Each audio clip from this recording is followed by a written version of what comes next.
झापाको दमक 3 मा रहेको यो भ्यू टावर जसलाई बिजनेस कम्प्लेक्स भनिएको छ। भ्यू टावरको वरिपरिको दृश्य यस्तो छ, जुन अहिले व्यापारिक प्रयोजनमा भन्दा पनि घुमघामका लागि मानिसहरू आउने गर्दछन्। यसरी दैनिक रूपमा मान्छेहरूको यस ठाउँमा घुमफिर गर्ने स्थान बन्न पुगेको छ। अहिले हामी मजाले देखाइरहेका छौं तपाईहरुलाई भ्यू टावर।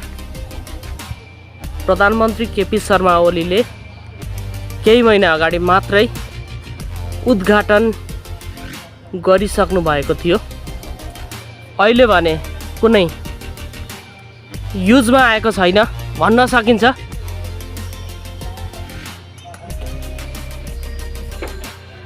यसो हेर्दाखेरि वरिपरि विभिन्न संरचनाहरू बनाइएको छ,